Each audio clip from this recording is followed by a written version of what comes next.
Seja convosco. Ele está no meio de nós. Proclamação do Evangelho de Jesus Cristo segundo São João. Glória a vós, Senhor. Naquele tempo, disse Jesus: As minhas ovelhas escutam minha voz, eu as conheço e elas me seguem. Eu dou-lhes a vida eterna e elas jamais se perderão. E ninguém vai arrancá-las de minha mão. Meu Pai me deu estas ovelhas, é maior que todos, e ninguém pode arrebatá-las da mão do Pai. Eu e o Pai somos um. Palavra da salvação. Glória a vós, Senhor.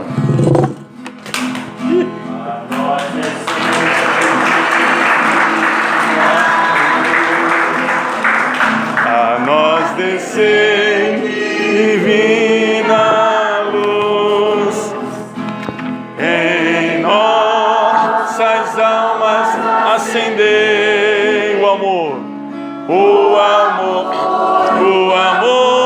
de Jesus. Em nossas almas acendei o amor de Jesus. Muito bem, podemos sentar. Eu fui levantar aqui a palavra de Deus, o microfone veio, segurei no pé aqui embaixo, para não acontecer o mais grave, né? O telefone, ou melhor, o microfone cai no chão, quebra, né? Muito bem, queridos irmãos e irmãs, é uma alegria estar aqui celebrando com vocês esta novena. Acredito que faz um bom tempo assim que eu não celebro aqui, né? Não sei se ano passado celebrei, enfim, né? Mas é uma alegria poder estar aqui com vocês.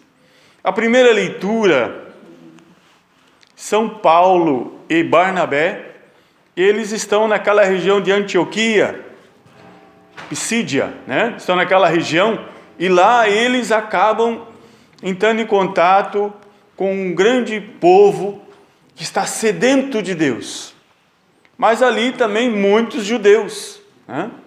E os judeus, quando vê Paulo e Barnabé falando da palavra de Deus, de Jesus ressuscitado, né, já ficam desconfiados. O que eles querem vir para cá, né, trazer essa mensagem de Jesus, né, do Nazareno? E muitos vêm para ouvir a palavra.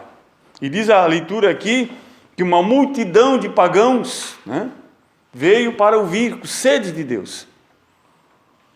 E os judeus não queriam, de forma alguma, né, que alguém viesse falar de uma mensagem diferente daquela que eles receberam lá de Moisés, né? Ainda mais agora, um Salvador, né, que eles não acreditavam e não acreditam até hoje. Lá, os judeus ainda não acreditam que Jesus é o Salvador enviado, né, por Deus para salvar a humanidade. E por isso mesmo, eles começam a perseguir Paulo e Barnabé. E aqui, São Paulo, ele toma uma atitude na sua missão. Ele, a partir disso, entende que não adianta mais evangelizar os judeus que estão com o coração fechados. Então, como diz o ditado, não adianta a gente gastar, né, com uma pessoa que não quer, não aceita, está com o coração já voltado para outra coisa, não aceita ser evangelizado. Às vezes a gente encontra no nosso caminho assim também gente que está fechado, não quer. Aí você não tem o que fazer. Então Paulo toma uma atitude: eu vou evangelizar os pagãos, já que aqueles que se dizem de Deus não aceitam, então vou para os pagãos. E aí Paulo começa a evangelizar os pagãos, e uma multidão crê em Jesus, é batizado, e por isso mesmo os judeus então se reúnem e expulsam Paulo e Barnabé. Mas a graça de Deus já aconteceu, né? O mais importante foi feito. Paulo e Barnabé vão sacudir, né, a poeira dos seus calçados contra aquela cidade, mas não contra os pagãos que se converteram, e sim contra os judeus que continuam dominando, né, aquele grupinho que domina. Será que é só lá que acontece isso, né? A gente vê que às vezes nós na igreja corremos esse perigo de ficarmos fechados num grupo e não deixarmos o novo vir, né? Uma pessoa que vem de fora, que tem que acolher, que tem que ser colocada ali para trabalhar e quer trabalhar, mas a gente está segurando lá aquela função há mais de 50 anos e não, né? E se torna uma igreja fechada. Não podemos. Temos que deixar o Espírito Santo de Deus soprar. Se alegrar com aquele que faz também bonito, que também reza bonito, que também canta, que também evangeliza. Porque a gente não é insubstituível, né? A gente passa. Mas na nossa passagem, nós temos que sempre indicar Deus para aquela pessoa, ensinar aquela pessoa, passar um pouquinho da gente. Eu me lembro de um irmãozinho que eu ensinei a tocar violão, né? Eu ensinava ele na sacristia. Quando Isaac Braga, o diácono, ia fazer o grupo de oração lá no Acaraí, Nossa Senhora de Lourdes, eu ia para a sacristia ensinar aquele irmão a tocar violão. Hoje ele tem um coral com a esposa, né? Vocês conhecem o Heriberto. Ensinei ele na sacristia, gente, na hora da celebração, do grupo de oração. Então, se você tem esse dom, passe adiante, porque você vai apresentar a Deus, né? Não somente o teu trabalho, mas também aquilo que você fez e formou. Então, Paulo e Barnabé cumpriram sua missão, né? Na segunda leitura, nós vemos aqui São João, que tem uma visão, uma grande multidão daqueles que alvejaram, né, as suas vestes no sangue do Cordeiro. Aqueles que foram banhados, aqueles que foram praticamente trucidados para testemunhar Jesus. E, gente, são milhares de homens e mulheres que derramaram o seu sangue para testemunhar Jesus. Olha lá o santo de todos os dias, né? Eu agora medito na rádio, na presença de Deus, a rádio online. Todo dia, meio-dia, eu medito o santo do dia ou o evangelho. Eu tenho lido o santo de cada dia. E tem, assim, cada história de homens e mulheres que derramaram o seu sangue para testemunhar Jesus, que foram trucidados, que foram tirados do couro, que foram crucificados, que foram degolados, enfim, gente, são esses que alvejaram, né, o seu sangue nas suas vestes do sangue do Cordeiro. Eles trazem vestes brancas e palmas da mão.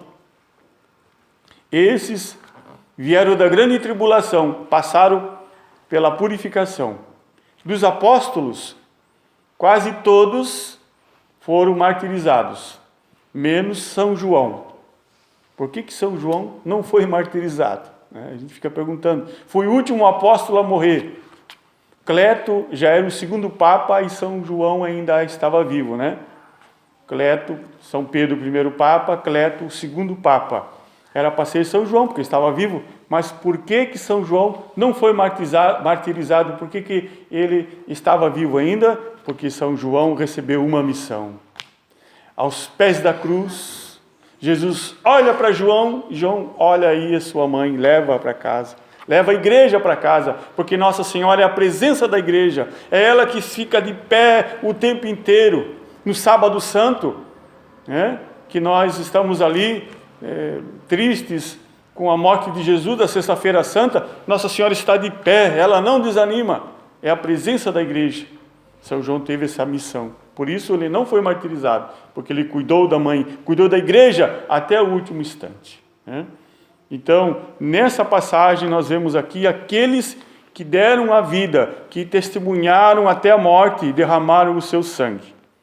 Por isso, nós também somos chamados a sermos também com Cristo crucificados também na nossa caminhada. Eu estou na igreja e sofro tanto. Nossa, eu vejo que aquele lá que não é de nada não sofre, mas eu estou na igreja e sofro. Graças a Deus. Louve a Deus por isso. Tem uma passagem de Paulo e Silas, né? Que eles estavam também anunciando Jesus lá no meio dos judeus, em Atos dos Apóstolos, bem no começo.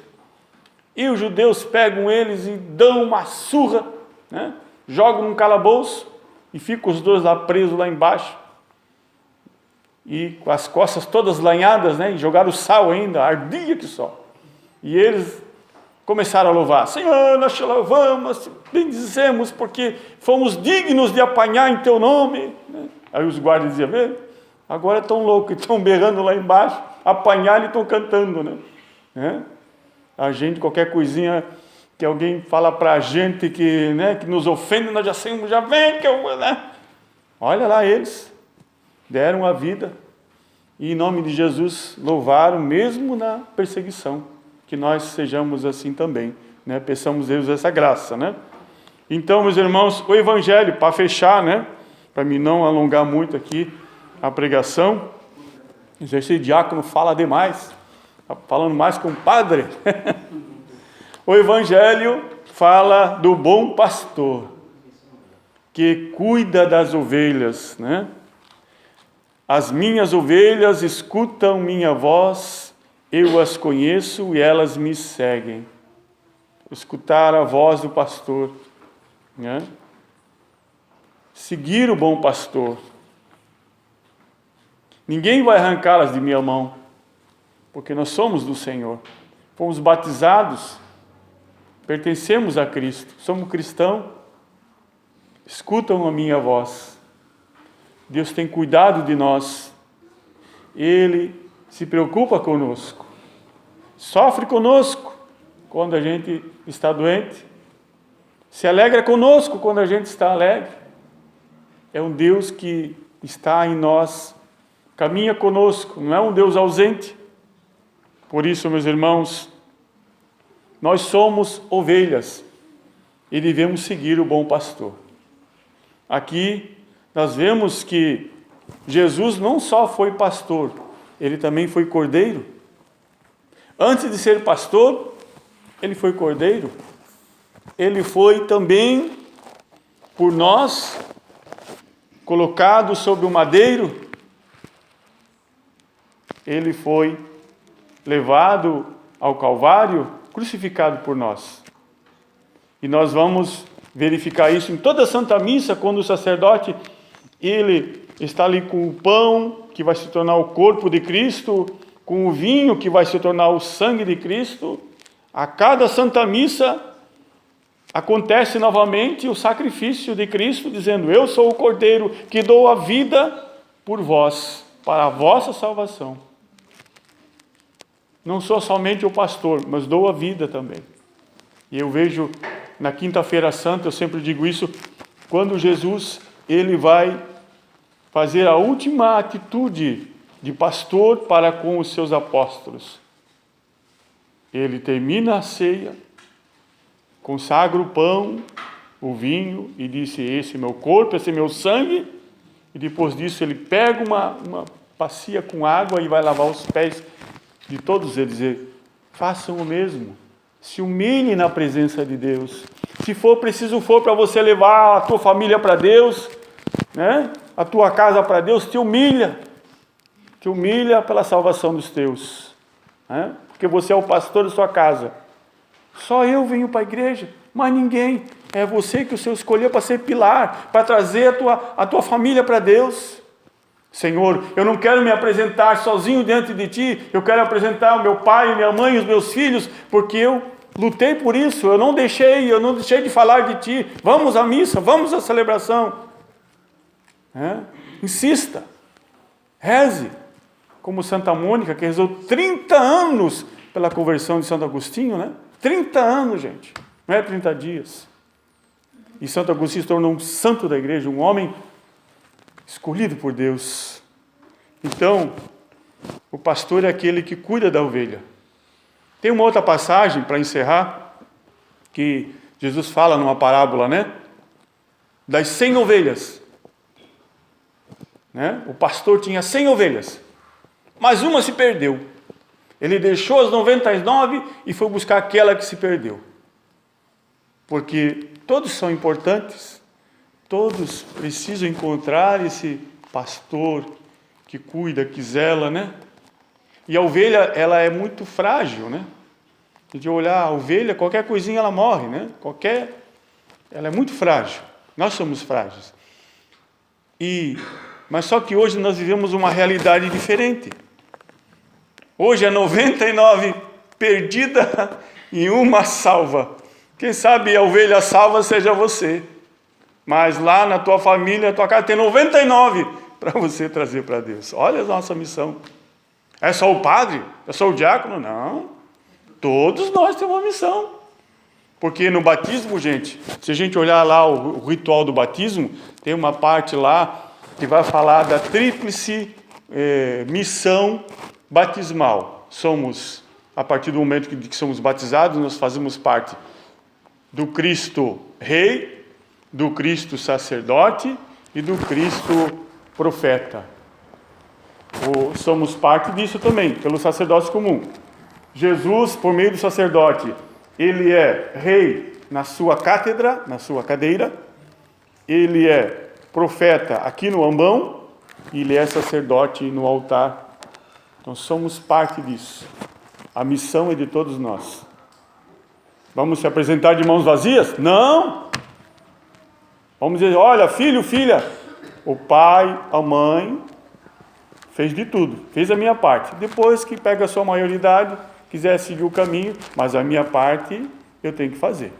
Então que Deus nos dê essa graça, assim como Nossa Senhora, ela disse seu sim verdadeiro, mesmo dizendo, como se fará isso? Mas ela acreditou, confiou em Deus, e Deus deu a ela a graça de ser a mãe do Deus Filho, e hoje intercede por nós.